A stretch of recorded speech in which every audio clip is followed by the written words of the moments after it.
I now have the pleasure of introducing Mr. Taleb Rifai, United Nations World Tourism Organization Secretary General, who will share his perspective on investing in human capital development. With an extensive background in international and national public service, the private sector, and academia, he was Assistant Director General of the International Labour Organization, held several ministerial portfolios in Jordan, CEO of Jordan Cement Company, Director of the Economic Mission to Washington, and Director General of the Investment Promotion Corporation in Jordan. Mr. Taleb Rifai is Secretary General of the World Tourism Organization since January 2010.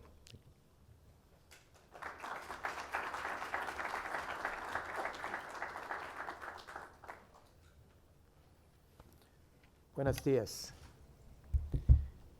And I have to start by apologizing that this is as far as I can go in Spanish. Marta, thank you so much for being with us. I enjoyed very much your display, your activities, and what you're doing in Spain now is being translated into great successes. I think you can take some pride in the big successes that Spain has made. You can take pride in each and every one of the 68 million international travelers that came here, which generated more than 63 billion US dollars in terms of income. It must have been a result of very consistent, committed, and dedicated effort. So thank you for being with us. Ms. Sonia Tatar, it was a pleasure to meet you this morning and talk to you. We have discovered that we have so much in common, and I'm delighted to get to meet you here. Thank you so much for your dedication. I know that you have a special place. Spain has a special place with you here, and I hope we see you more and more in here. Thank you so much. Carlos Lastra, I enjoyed meeting you in Marbella, in Malaga actually, a few weeks ago.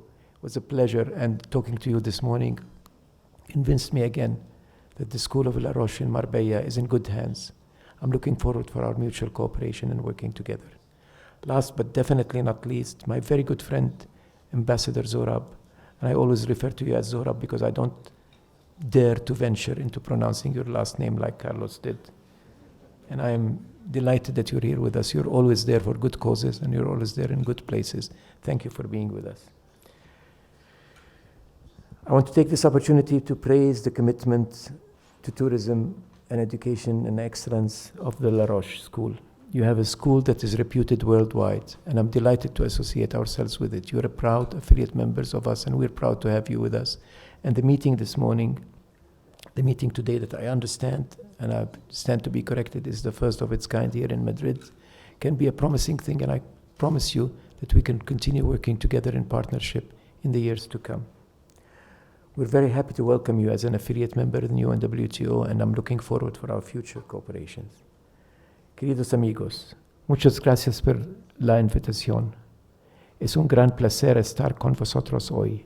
I can speak a little Spanish, but only if I read it, and sometimes I don't read it so well.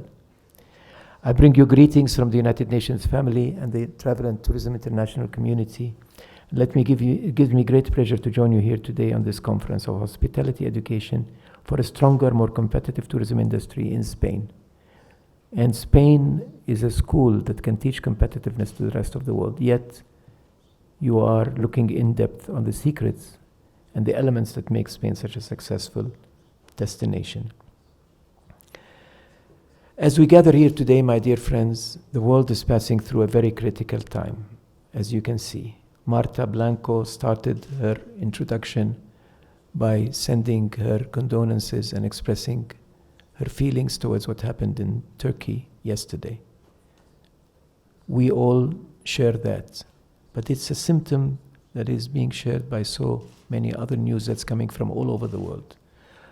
Today, in spite of great geopolitical tensions that are apparent by just hearing the news every morning, and in spite of grave economic situations, a recovery that's still incomplete and does not still show us any light at the end of the tunnel, health pandemics that are erupting every now and then in many parts of the world, natural disasters, earthquakes, tsunamis. We just recovered from the earthquake in Ecuador, before that in Nepal, in Japan. In spite of all this, surprisingly against all odds, international tourism continues to progress in a remarkably impressive way against all odds and against all economic trends. In 2015, there was a 4.4% growth over the year before in international tourism arrivals. We had 1,184 million international travelers that crossed borders in one single year. That's 50 million more than the year before 2014. 50 more international travelers. 60% of those came to Europe. 29 million international tourists additional over and above the stock that was accumulated in 2014. To make the total international arrivals to Europe 609 million international travelers. Tourism today is a major contributing to European recovery, definitely. Spain is a very good example. The last time I met with the president of the government, President Rajoy, when shaking my hand, he said, if it was not for tourism, we would have been in trouble. There is a great acknowledgement to the contribution of tourism to recovery, maintaining jobs, and keeping the economy growing. But this is not just the story of Spain that has been affected very positively by that. Many, many countries, especially in Southern Europe, Italy, south of France, Greece, many of the Mediterranean destinations, and even in Central and Eastern Europe, were very much saved by travel and tourism. Europe earned about 400 billion, to be precise, 397 billion US dollars in income trade generated through tourism in the year 2015. And Spain, as I said, is a great example of this. It's the third most visited destination in the world and the third best earner of tourism income in the world. It attracted 68 million new tourists in 2015. It is and earned about 51 billion euros in receipts from tourism. That's about 63 billion US dollars. And I try to speak in dollars, not because I do not have great respect to the euro, but because we have to compare apples with apples and oranges with oranges. Tourism also created 120,000 new jobs in Spain in the last years and was a top export sector for the country.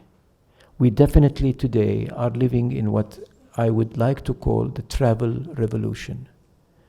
30, 40, 50, 60 years from now, people would look back at this time and age and they would say, that was the time where people traveled. They crossed all borders. They did not leave any stone uncovered or any place that escaped their curiosity anywhere around the world. From 25 million international travelers only, as our records show, in 1950, only 25 million international travelers in 1950, to 1,184 million in 2015. In 65 years, you can see how much the international tourism has grown. This is definitely a revolution. People are defying all borders or obstacles or challenges that I have just mentioned to travel, because travel has become a part of our way of life. It has become part of our right to enjoy life, our right to do business, our right to get education, our right to seek help and health services. The right to travel is being unquestioned now in spite of all the obstacles. But my dear friends, with growth and power comes responsibility. And responsibility is what I want to focus on in these few moments that are allotted to me. Because sustainability is a watchword for all countries and all communities around the world. Our societies and the tourism sector is by no means an exemption to that. We have to make much better use of our sector's ability to foster sustainable social, economic, and environmental development, because it is a very impactful sector, both on the economic, social, and environmental level. On the economic level, tourism is constituting now about 10% of world GDP. On a social level, it is creating 1 out of 11 jobs all over the world. The environmental impact of tourism is clear to everybody. But we have to be careful, because 1.2 billion international tourists can be 1.2 billion opportunities or 1.2 billion disasters. It's all in our hands and it's all up to us. The United Nations has declared 2017, next year, the United Nations General Assembly, as the International Year for Tourism for Development. This is an opportunity for us, not just to take pride in our industry and to attract attention to it, but to demonstrate to the world how important our industry is in contributing to a better life and a better world, economically, socially, environmentally, and politically, in terms of harnessing peace and harmony between nations and people. Whatever our line of business is, and I know that there are many, many representatives of the sector here in this room, and very good students from La Roche and from other universities. Whatever our line of business is, let's always remember that our core business is to make this world a better place. If we ever lose sight of that, none of what we do makes any sense or makes any logic. We need to know that we have a power in our hands, and this power must be turned to a good for people and for their planet. Not only that, but we can also launch next year a path to put measures in place to advance education and human capital within tourism and within the hospitality subsector specialty, which is the topic that I want to concentrate a little bit more on in the minutes to come. A man that I admire very much, late Nelson Mandela of South Africa, said once, education, and I quote, "Education is the most powerful weapon you can use to change this world. Without doubt, that remains to be a fact. There is nothing at all more powerful than education. Not only it gives us the tool to get knowledge and to change this world, it opens our minds in incredible ways and makes us see the world with different eyes. So when you connect education to tourism, which is also another powerful way of seeing the world in a different way, I always remember that there was a Spanish reporter that once came and lectured in UNWTO, and he finished his lecture saying, "I was a war correspondent. I traveled the world. Therefore I am a better person." The world becomes a better place, and we become better people when we travel. When we travel, we acquire new pair of eyes. We see things in different ways. And we also give new pair of eyes to people that we visit. They see us. They know us. We break down all stereotypes. We break down all prejudices, because we cannot but see people interacting with people. We need to keep in mind that education and tourism are two forces that can make this world a better place. So think about it. Those that are working in education for tourism and students that are studying tourism, the leaders of tourism of the future, just think about how important the responsibility is on their shoulders. I would like to display with you 4 reasons why education is such a powerful tool to our sector, and then maybe stimulate some of the discussions that I'm sure are going to be very, very important when we go ahead with the program of today. 1, education, research, and training allow us to come up with intelligent, better planned, and better prepared, well-informed policies. There is no good tourism progress and development without a sound and intelligent policy and strategy. And there is no way we can do that without being educated, without having research, without being trained, because these are the people that do these policies. Without the policies, there is no impact on the society. These would lead to sound investments, job creation, socio-economic development, and more growth and prosperity for everybody. 2, teaching the tourism leaders of tomorrow to appreciate and champion the values of sustainability, innovation, quality, and creativity is a must if we are to bring this world to a better stage than what it is in. As human beings, we have a great responsibility, each and every one of us, to leave this world in a better shape than when we came to it. This is something that we always need to keep in mind. Without that, nothing, absolutely nothing that we do in life can mean anything. And it is through teaching that can advance innovation, sustainability, quality, and creativity that we can move this sector to change this world. You may think that I'm too ambitious, you may think that I'm too idealistic, but I believe that the world is there to be changed and that we are elements of change. Without that, our life is absolutely meaningless. 3, tourism education and training doesn't just happen in a classroom. It happens in a milieu. It happens in a place, it happens with the community that surrounds it.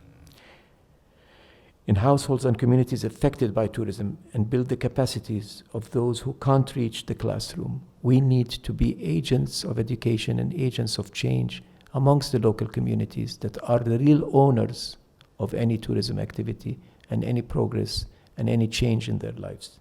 So it is a continuous open classroom process because it's tourism, because it's all outdoors, because it's all outside of the classroom, and because it's about celebrating places and people. Teaching communities the skill that they need to succeed can provide a voice for the underrepresented in our global society. If it can help promote equality, welfare, provide hope in places where tourism has failed to curb the stereotyping and discrimination of many parts of the world. It is absolutely important to see the impact of tourism on the local community and see the change that it can happen. Last but not least, a highly important education, research, and training all strengthen tourism's ability to provide more opportunities for development of human capital, because we educate people not just to work in the field of tourism. We have one of the highest rates of leakages from our sector in our education. We educate a lot of people and train them in tourism, but they end up going in all other aspects of life. As far as I'm concerned, it's fine. I know some of the educators and some of the investors see this as a waste of investment. I see it in a different way. When you train somebody in tourism, you provide them with an opportunity of first entry to the labor market. It's the easiest entry to the labor market for young people. They can then go to other lives and other skills, which is fine. We teach them how to be socially intelligent, how to think better, how to dress better, how to speak languages, how to behave. And they will be qualified to enter and to be good in any other sector that may be working in. And that's fine. The end result of what we do is good for the society, and that's what really matters, even if our sector ends up losing some of the good talents that we end up training. For all of these reasons, my dear friends, human capital development has become a key barometer for competitiveness.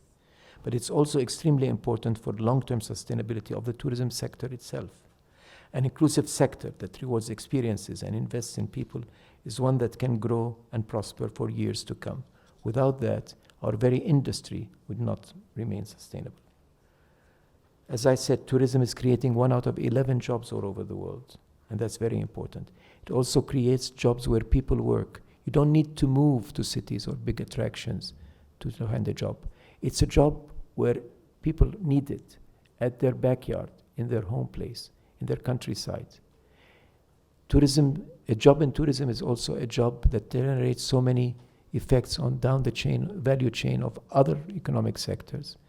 We have made some studies with the ILO, the International Labour Organization, and we found out that every job in tourism creates an additional 1.4 jobs in other sectors down the value chain. So just to make that understandable, if you build a hotel, invest in building a hotel, and the hotel creates 100 jobs, you are actually creating 240 jobs. The people that provide food to that hotel, the people that do the maintenance to the furniture, the accountants, the taxi drivers, the lawyers, anybody that services this establishment. So it's a powerfully intensive labor and people's activity that creates jobs that are needed and very well appreciated. But however, tourism is definitely now in danger from the talent deficit, because at the moment where there is a gap between education and needs of the sector, we are in danger. And I dare to say that not only there is a gap between how we train and what the sector needs, and I'm glad that there are many representatives of the sector here at this very important educational institution forum, we need to think very, very carefully about how to make sure that our graduates not only find work immediately, but become useful, employable, and effective and active immediately. It is also important to understand that when we create a job in tourism, we are shaping a human being in a different way. And it's very, very important to make this gap between the education and the needs of the sector very, very close. But the important thing also is to admit to ourselves that when we talk about innovation, and Marta talked about innovation, and I'm looking forward to the presentation of Antonio de Avila. I don't know if Antonio is here already or not, but if he is here, he's the head of Segitur. Our sector is not known to be the best sector in innovation, unfortunately. We're still lagging behind in many, many sectors when it comes to innovation. Just think about it. We were able to put a man on the moon before we put wheels on a suitcase. 2 wheels on a suitcase. And of course, it took another 10 to 15 years to put 4 wheels on a suitcase. We're still thinking of tourism in a very traditional way. Our hotels are being managed, run, thought about in the very same way that were thought about the inns 500-600 years ago. Some of the traditions are good, are correct to keep, but we're not thinking outside of the box yet. And it's only through education and through bridging this deficit of innovation that we need to address that we can achieve better purposes. Allow me to suggest now 3 key issues to consider in our efforts to close the skills between gap and hospitality industry and hospitality education in the industry, and to boost innovation. And I would also want to leave these for you to think and debate. 1, we need to work closer together. There are at least 3, if not more, parts of this equation. There are the governments that are leading this sector and drawing the policies. There is the private sector that's actually the engine. And there are the educational institutions. And we could sometimes add to those the civil societies. But at least these 3 elements must work together. Without that, we can never achieve any desirable goals. Policies are very important, and drafting these policies must be the consensus of at least all these 3 parties. We cannot bridge the gap between education and the needs of the market and accelerate labor market and promote decent work without the cooperation of all 3 parties. Close engagement is needed between industry, governments, and educational institutions to make sure that investment goes into providing new works with the right skills for employability. 2, we have to adapt to the new technological revolution. I was talking about the travel revolution. The second most impactful and important revolution the world is living in is, of course, the technological revolution. I always like to raise this when I'm speaking and say, just think how much this has changed our lives. We can't really let go of it. I feel lost if this telephone is 1 meter away from me. Our lives are here. We communicate through this. We do business through this. We get information through this. I even think sometimes that when we created the selfies, it's not just because we don't have people that can take a picture for us. It's because we don't want to let go of this. We want to keep it in our hands. We don't trust giving it to somebody else. Somebody may look at our secrets in here. Or I may get an WhatsApp or an email or something from somebody that I think is necessary. This has changed our life in an incredibly, incredibly big manner. But when it comes to our sector, it was truly a game changer. And I know that there is a panel on technology that's coming later on. Let me just mention in this regard 2 very important elements.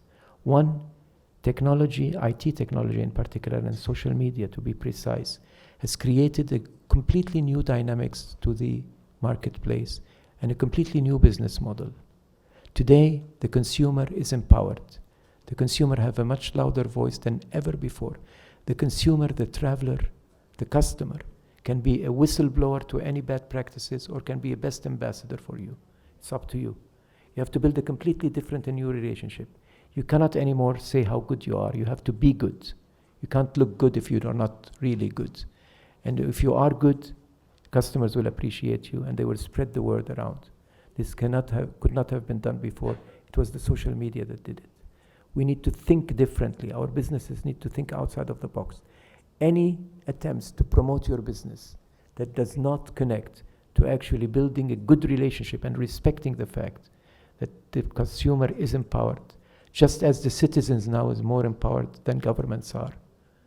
Not just through elections, but just through spreading the word. I'm from a region that is so turbulent in this world, and I remember the days where a message on the social media asking people to meet at 5:30 in Tahrir Square toppled very strong governments, and in Tunisia and many parts of the world. Social media is changing the world, spreading the world in ways that you cannot control. You might as well learn how to come closer to the game and play it by the rules of the new game. But the very second most important element that technology has changed our lives forever, in the tourism sector in particular, is what we call the sharing economy. I don't want to even use that term because I'm not sure it's the correct term. And in this regard, I completely agree with you, Carlos. I completely agree. We cannot fight what is coming. We need to embrace it. We need to navigate it, navigate with it, and move it to make it a win-win situation. It's a losing battle to keep complaining about how the new form of economy that is based on using your assets is going to affect my business. Let your business ride over that. And we have many, many ways of doing this. There are many good practices and many examples all over the world. What governments need to realize, however, there are three things that they need to definitely ensure. One, a level playing field of competition. Without that, it's not fair to call a business which is not a business. Two, to guarantee standards and quality. And three, to make sure that security is maintained, especially in the world of today. If we can assure that these three elements are in place, I think we can come to some kind of an understanding so that we do not have this clash that is not going to lead anywhere at all. The sharing economy is there to stay, is there to grow. Its tremendous ability to grow is remarkable. Here in Spain, in a city like Barcelona, 75% of the accommodation space is done through non-traditional online platform facilitation. And it's growing faster and faster. So my call to the industry is to come to terms with that and try to get the best out of it. And we can work together to be able to make the best out of it. Governments must also regulate, control, organize, whatever you want to call it. I know the term regulation is not a very popular term, but still we need to put things under some kind of an organizational chart. 3, we should place sustainability at the heart of tourism education. There is absolutely no future for this industry if it is not a responsible, ethical, and sustainable industry. We cannot do that. Even our customers, our consumers are forcing us and are asking us to be more responsible. Sustainability is good business. Growth of our industry on one hand, and sustainability and preservation on the other hand are not a zero-sum game. To the contrary, we need to embrace growth. Growth is not the enemy. Growth is never the enemy of sustainability. Sustainable growth is what we're talking about. We're talking about growth that generates income that can be utilized to make this world a better place. Making this world a better place is being good to people and to planet. The hospitality business of all kinds need qualified professionals who can help them grow sustainably and meet regulations designed for a more reasonable, responsible, and competitive sector. Our initiatives on hotel energy in UNWTO, hotel energy solutions, and many other projects are at your disposal. And I'm sure Omar and some of the people that are here with me from UNWTO, myself included, will be more than happy to share some of these experiences with you. I hope that these points can serve to be some guideposts for the closing up of the gap that exists between the current hospitality and education programs and that of the sector's needs. I'm very happy to have here with us Omar Valdez, who's the executive director of our Temis Foundation. Our Temis Foundation, by the way, Sonia and Carlos, is our educational and training outpost in Andorra. And they're the ones that are responsible for bringing together most of the educational institutions into a network of connected experiences. They also help us in setting standards. Please take advantage of his presence, connect with him. I know he's going to be making a presentation later on. Let me close now by telling you that we do not see tourism anything else other than a people's industry. It's about people, serving people to make people happy and to make people live a better life in this world. And that's why I wanted to share with you this heavy book. This is one of 3 books that we have just produced recently. It's a book entitled Tourism Stories. It's a different kind of book. It's not about places, it's about people. Each one of them comes from a different country, and each one of them has a different story. They wrote the stories themselves, how tourism changed their lives. There's a lady in South Africa that was going to commit suicide. She lost hope in life until she got the opportunity to have a job at a hotel, to be an assistant chef. Today, she's one of the best famous chefs in South Africa. Another lady that I met in Vietnam who was rowing a wooden boat over the surface of Holland Bay's lake. And when I was speaking to her, she was telling me that she was a rice paddy farmer. She was very poor. Her husband left her for another woman, left her with 2 boys and a girl. Today, the government gave them these wooden boats to serve the tourists. She was able to send her 2 boys to the university, get her daughter married, and that's very expensive in Vietnam, and build a roof over her house. She's so grateful for that. This is what tourism is all about, changing the lives of people. These books are available to you online, and we're more than happy to share them with you. My dear friends, let me close by saying that tourism is a sector that is based on hope and happiness. It's a sector that is founded on celebrating the beauty of this world and enjoying it. It's about hope and about optimism. It's about making this world a better place. And for our students here, please keep in mind, just remember all the time, what you are up against is not just to find a decent job, because you will find a decent job. This is one of the most exciting careers that anybody can have in their lives. Tourism came very late to my life, but it will never, when it touches you, you never can get away from it. Just keep remembering that what you're up against, what you need to do, is simply to make this world a better place. And I'm sure La Roche is preparing you to become good people, good citizens, good professionals, to make this world a better and a good place to live in. I thank you very much.